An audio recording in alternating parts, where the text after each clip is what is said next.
Hello bull trackers दोस्तों, आपका स्वागत है हमारे नए show bull track daily show में।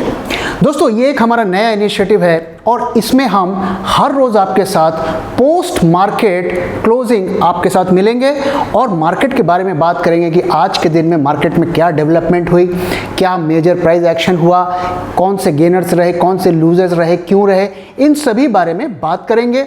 और ये हमारा एक नया शो है और मुझे आपके फीडबैक का बहुत ज़्यादा इंतज़ार रहेगा। आप मुझे ज़रूर बताएं कि इसमें कौन सी चीज़ आपको अच्छी लगी, कौन सी चीज़ ख़राब लगी, क्या आप इसमें देखना चाहते हैं, सुनना चाहते हैं, क्या आप देखना सुनना नहीं चाहते हैं। वो सब अगर आप मुझे बताएंगे तो आपके फीडबैक के हिसाब से इस शो में हम उन चीज़ों को इनकॉर्पोरेट करेंगे ताकि ये ज़्यादा से ज़्यादा आपके लिए यूज़फुल और इंटरेस्टिंग बने। इसके साथ साथ एक और चीज़ मैं आपके साथ शेयर करना चाहता हूं कि देखिए ये सारा हमारा सेटअप जो है नया है, सारे इंस्ट्रूमेंट्स नए हैं जिसे अभी थोड़ा समझने में वक्त लग रहा है। तो अगर कोई गलती हो गई तो ज़रूर मैं उम्मीद करूंगा कि आप मुझे माफ़ करेंगे और मुझे बताएंगे कि इसमें ये प्रॉब्लम है ताकि हम उसे फिक्स कर सकें और आपको एक अच्छा शो दे सके। तो आइए चलिए पहले एपिसोड की शुरुआत करते हैं। तो आइए सबसे पहले देखते हैं कि आज इक्विटी मार्केट्स में क्या हुआ। पहले हम एडवांस डिक्लाइन की बात करते हैं। तो दोस्तों अगर आप देखिए कि अगर एनएसई के स्टॉक्स का टोटल एडवांस डिक्लाइन हम देखें तो आज 576 स्टॉक्स ही सिर्फ ऊपर की तरफ क्लोज हुए और 1072 जो है नीचे की तरफ क्लोज हुए। अगर हम एफएनओ स्टॉक्स की बात करें, सिर्फ एफएनओ स्टॉक्स की, तो इसमें 52 स्टॉक्स ही सिर्फ ऊपर रहे और 121 स्टॉक्स ने नीचे की क्लोजिंग दी। तो क्लियरली आप देख सकते हैं कि एडवांस डिक्लाइन रेशियो जो है बियरिशनेस का इंडिकेट कर रहा है। अगर एफएनओ स्टॉक्स के टॉप गेनर्स की बात करें तो इसमें जो हमें गेन देखने को मिला है फेडरल बैंक जिसमें 7.07% का गेन देखने को मिला है। टीवीएस मोटर में 6.89% का गेन देखने को मिला है और टीवीएस मोटर्स के जो रिजल्ट्स थे वो बेटर देन एक्सपेक्टेड थे, यानी कि स्ट्रीट एक्सपेक्ट कर रहा था कि रिजल्ट खराब होगा लेकिन वो मार्जिनली बेटर रहा। लेकिन सिर्फ ये कारण नहीं है जिसकी वजह से इसमें हमें एक डाउनवर्ड मार्केट में इतनी बड़ी प्राइस मूवमेंट हमें देखने को मिली। उसका जो बड़ा कारण ये है कि टीवीएस मोटर इलेक्ट्रिक व्हीकल के फील्ड में जा रहा है और उसने अनाउंस किया है कि एक फ्रेश सब्सिडरी को वो सेटअप करेगा और उसमें 1000 करोड़ का इन्वेस्टमेंट करेगा। और आप जानते हैं दोस्तों आज के दौर में कहीं पर भी अगर आप ईवी की बात करते हैं तो उस स्टॉक का भाव 5-10% ऐसे ही बढ़ जाता है। इसके अलावा गोदरेज प्रॉपर्टी को हम देखते हैं, इसमें भी हमें अच्छा मूवमेंट देखने को मिला 2.89%। एयू स्मॉल बैंक ये भी एक अच्छा आज इसने परफॉर्म किया, करीब 3% का इसने गेन दिया। जैसा कि आप जानते हैं दोस्तों कि पिछले 2 दिनों से बाजार गिर रहा है लेकिन बैंकिंग और फाइनेंशियल स्टॉक्स में तगड़ी मूवमेंट हमें देखने को मिल रही है। वो बाजार के उल्टे डायरेक्शन में जा रहा है जिसका इंपैक्ट बैंकिंग और फाइनेंस से लगभग सभी स्टॉक्स में हमें देखने को मिल रहा है। अगला जो स्टॉक है जिसमें हमें अच्छा गेन देखने को मिला हुआ है कंटेनर कॉर्पोरेशन ऑफ इंडिया, ये एक पीएसयू है और आप जानते हैं कि पीएसयू स्टॉक्स में भी एक डाइवेस्टमेंट का स्पेकुलेशन हो रहा है। तो पीएसयू के भी ज़्यादातर स्टॉक्स ऊपर की तरफ भाग रहे हैं और इसमें भी हमें करीब 2.3% का गेन देखने को मिला।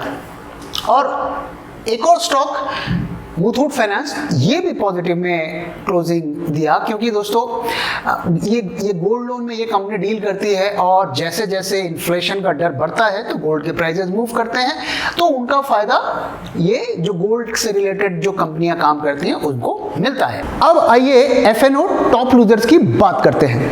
तो एफएनओ टॉप लूजर्स में अगर आप देखिए तो इसमें इंडिया बुल हाउसिंग फाइनेंस में करीब हमें 8.5% की गिरावट देखने को मिली और उसका जो रीज़न ये था क्यों इसमें गिरावट देखने को मिली, उसका रीज़न था ये स्टॉक LIC हाउसिंग फाइनेंस, इस पे भी करीब 7% की हमें गिरावट देखने को मिली। और ये स्टॉक क्यों गिरा, ये स्टॉक इसलिए गिरा क्योंकि इनके रिजल्ट्स आए हैं और रिजल्ट्स में 68% की गिरावट प्रॉफिट में, नेट प्रॉफिट में देखने को मिली है। तो ये इसकी वजह से जो हाउसिंग फाइनेंस की, ये दोनों चूंकि सेम फील्ड में काम करते हैं तो इसका स्पिल ओवर इस स्टॉक में हुआ।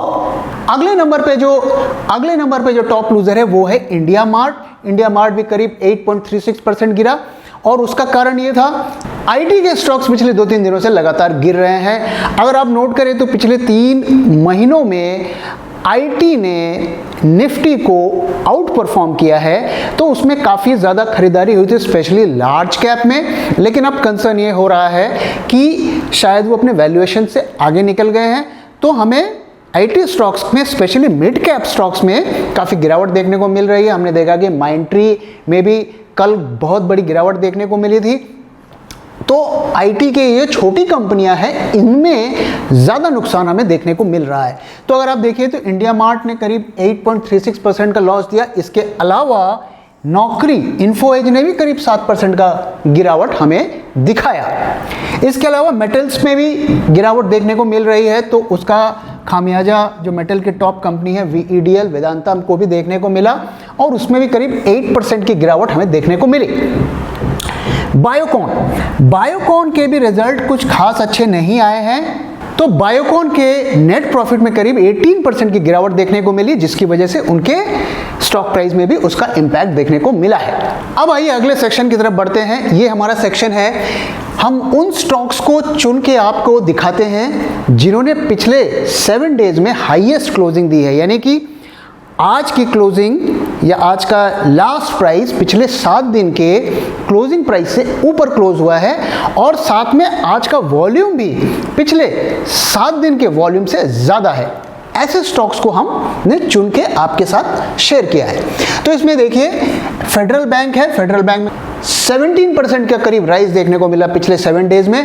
और जैसा कि आपने आपके साथ शेयर किया कि बैंकिंग और finance sector specially PSU banks में हमें ज़बरदस्त रैली देखने को मिल रही है पिछले कुछ दिनों में, और उसका कारण है कि लोग ये स्पेकुलेट कर रहे हैं कि पीएसयू बैंक्स को भी प्राइवेटाइज किया जाएगा, और ऑब्वियसली उन बैंक्स को किसी न किसी प्राइवेट जो फाइनेंस की कंपनी है उनको हो सकता है बेचा जाए। इस वजह से इस स्पेकुलेशन से पीएसयू बैंक्स भी भाग रहे हैं, और जो बैंकिंग और फाइनेंस के जो दूसरे स्टॉक्स हैं वो भी भाग रहे हैं। हालांकि ये सारा कुछ स्पेकुलेशन है, हो सकता है मार्केट को कुछ ऐसा पता हो जो हमें नहीं पता है। तो फेडरल बैंक के अलावा एक और स्टॉक पे नज़र बना के रखिए, बैंक ऑफ बड़ौदा। उसमें भी काफ़ी अच्छी रैली हमें पिछले दिनों में काफ़ी हाई वॉल्यूम के साथ देखने को मिली। इसके अलावा आप देखिए एचडीएफसी में भी अच्छी रैली देखने को मिली, करीब 5% इसने गेन दिया है पिछले 7 डेज में। हालांकि बाजार में गिरावट हो रही है, लेकिन ये स्टॉक्स इसके उल्टे चल रहे हैं। RBL bank, SR transfer, Shriram transport finance company और टीवीएस मोटर ने भी करीब 8% का रिटर्न दिया है पिछले 7 डेज में। और मैंने आपके साथ कुछ टाइम पहले ही इस वीडियो में शेयर किया कि क्यों टीवीएस में हमें रैली देखने को मिल रही है। इसमें से जो बल्क ऑफ द मूवमेंट आज का ही है टीवीएस मोटर्स में। इसी तरीके से 7 डे के जो लो प्राइजेज हैं, यानी कि जो पिछले 7 दिन के कंपैरिजन में आज की जो क्लोजिंग है वो सबसे निचले स्तर पे हुई, और हाई वॉल्यूम के साथ ऐसे स्टॉक्स को भी हमने चुन के जो टॉप के स्टॉक्स हैं वो आपके साथ शेयर कर रहे हैं। ये लिस्ट दरअसल अगर आप देखेंगे तो बहुत बड़ी है, क्योंकि बाजार में गिरावट हो रही है, तो काफ़ी सारे स्टॉक्स ऐसे हैं जो 7 डे लोएस्ट पे ने क्लोजिंग दी है, लेकिन हमने उसमें से जो टॉप के उन स्टॉक्स को चुना है जिसमें वॉल्यूम भी हमें हाई देखने को मिल रहा है। तो बायोकॉन जैसे देखिए, जैसा कि मैंने बताया, इसके रिजल्ट्स अच्छे नहीं आए हैं, जिसकी वजह से इसने करीब 10% की गिरावट पिछले 7 दिनों में दी है। इसका भी बल्क ऑफ द मूवमेंट आज का ही है, लेकिन ओवरऑल रिजल्ट आने से पहले भी स्टॉक में गिरावट देखने को मिल रही थी। इसके अलावा कैनफिन होम्स, इसमें भी करीब 6% की गिरावट है। आईसीआईसीआई जीआई जनरल इंश्योरेंस, इसमें करीब 2% की गिरावट है। आईजीएल में 6.4% की गिरावट है, और एलआईसी में 8.3% की गिरावट है। जैसा कि मैंने बताया, इनके रिजल्ट्स में काफ़ी कुछ खास अच्छे नहीं आए, और प्रॉफिट में काफ़ी ज़्यादा डिक्लाइन देखने को हमें मिला है। अब आइए थोड़ा सेक्टर्स की बात कर लेते हैं। तो सेक्टर्स में अगर आप देखिए, जैसा कि मैंने बताया, बैंकिंग और फाइनेंस यानी कि PSU bank, private bank, bank stocks, इन फिनेंशियल्स, इन सब में हमें पॉजिटिव मूवमेंट देखने को मिल रही है। तो ये सारे सेक्टर्स पॉजिटिव क्लोजिंग दे रहे हैं। लेकिन रियलिटी में भी, यानी कि जो रियल एस्टेट से में जो काम करती हैं उन कंपनीज में भी आज काफ़ी अच्छा परफॉर्म किया, और इसमें 2.5% की राइज हमें इस सेक्टर में देखने को मिला है।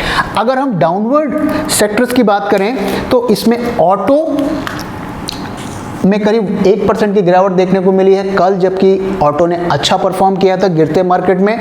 एफएमसीजी में भी आप देखिए तो आईटीसी में काफ़ी ज़्यादा गिरावट हो रही है पिछले कुछ टाइम से। आईटी, जैसा कि मैंने बताया, आईटी ने आज फिर गिरावट दी है, कल भी इसने करीब 2% से ज़्यादा की गिरावट दी थी। तो ओवरऑल आईटी के स्टॉक्स भी प्रेशर में हैं। मीडिया और मेटल में भी हमें अच्छी खासी गिरावट देखने को मिली है। अब आइए दोस्तों बाजार की बात करते हैं कि बाजार में आखिर चल क्या रहा है।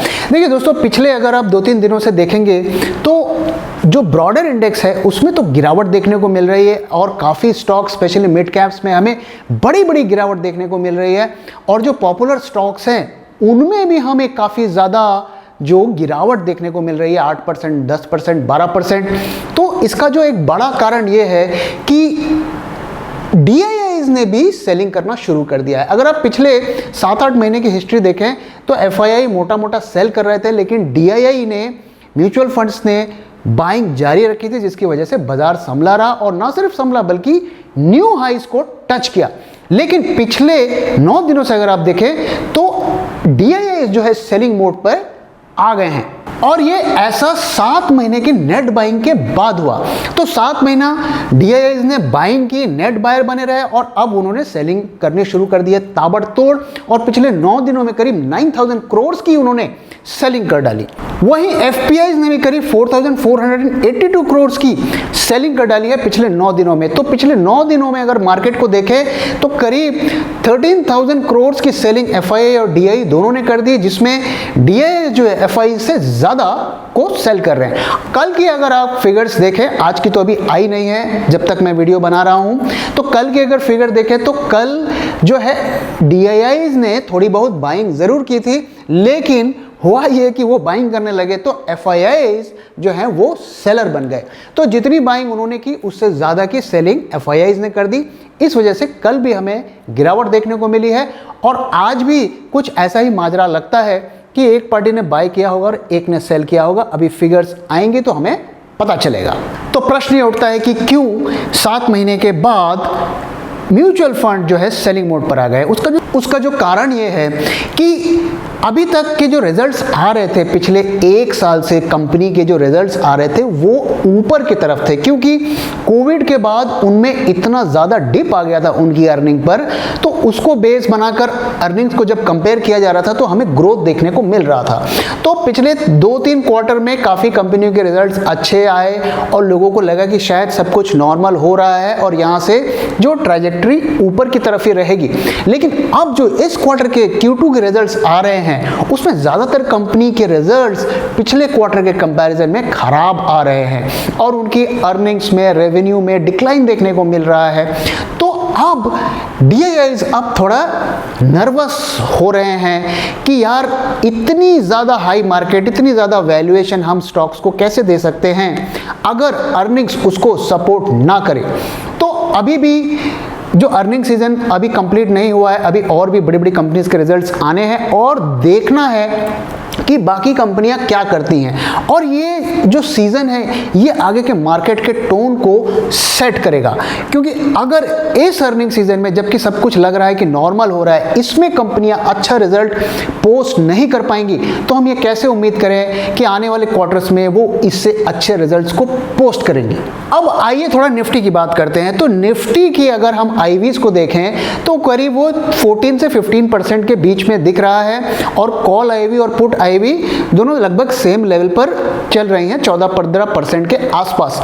तो ये इंडिकेट करता है कि हालांकि IVs बढ़ी हैं 12% से 15-16% तक, लेकिन इसमें कोई बहुत ज़्यादा कुछ अलार्मिंग हमें ऑप्शन मार्केट में नहीं दिख रहा है। अगर हम पुट कॉल रेशियो की बात करें तो पुट कॉल रेशियो भी 1 से नीचे आ गया है निफ्टी का, और कल जो है करीब 0.80 लेवल के आसपास था, लेकिन आज हमें पुट कॉल रेशियो में भी बढ़त देखने को मिली है। तो ऑप्शंस के अगर इंडिकेटर को आप देखें तो ये हमें बहुत ज़्यादा कोई पैनिक की सिचुएशन नहीं दिखा रहा है। ये हमें मोटा मोटा यही बताने की कोशिश कर रहा है कि बाजार में जैसा चल रहा था वैसा ही चलता रहेगा, कोई बड़ा उतार चढ़ाव की संभावनाएं फिलहाल हमें कम दिख रही हैं as per the options data. अब आइए थोड़ी चार्ट की बात कर लेते हैं। तो दोस्तों ये है निफ्टी का 5 मिनट्स चार्ट, और इसमें अगर आप देखिए ये है हमारी सप्लाई लाइन और ये लाइन क्लियरली इंडिकेट कर रही है कि this market is a sell on rise market in the short term. अगर हम सपोर्ट देखें तो यहाँ पर इस लेवल पर करीब 18,050 के लेवल पर इसको सपोर्ट मिल रहा है, और अगर हम इन दोनों ट्रेंड लाइंस को मिलाएं तो ये एक तरीके से एक ट्राइंगल पैटर्न, एक डिसेंडिंग ट्राइंगल पैटर्न बना रहा है, जो कि एक तरीके से बेयरिश पैटर्न होते हैं। ज़्यादातर जो ट्राइंगल पैटर्न होते हैं वो बेयरिश पैटर्न ही होते हैं। तो अगर इस ट्राइंगल को ये ब्रेकआउट करके ऊपर की तरफ क्लोज देता है और वहाँ सस्टेन करता है, तभी हम ये मानेंगे कि गिरावट खत्म हो गई है। तो नीचे की तरफ जो सपोर्ट एग्जिस्ट करता है वो 18,050 का सपोर्ट बनता है, और ऊपर की तरफ करीब 18,250 का लेवल से ऊपर अगर क्लोजिंग होती है तभी हम मानेंगे कि गिरावट का दौर खत्म हो चुका है। अगर आप डेली चार्ट को देखें तो यहाँ पे आप देख सकते हैं कि आपको बड़े बड़े रेड कैंडल्स दिख रहे हैं, और ये जो है हेवी सेलिंग को इंडिकेट कर रहा है, इंस्टीट्यूशनल लेवल को की सेलिंग को इंडिकेट कर रहा है। सो दोस्तों, इसी के साथ मैं इस एपिसोड को यहाँ पे ख़त्म कर रहा हूँ। आपके फीडबैक का इंतज़ार रहेगा। ज़रूर बताइएगा क्या आपको अच्छा लगा, क्या बुरा लगा, क्या आप इस शो में देखना चाहते हैं और क्या नहीं देखना चाहते हैं। और मैं आपसे फिर मिलूँगा मंडे को एक और फ्रेश एपिसोड के साथ बुल ट्रैक डेली शो का।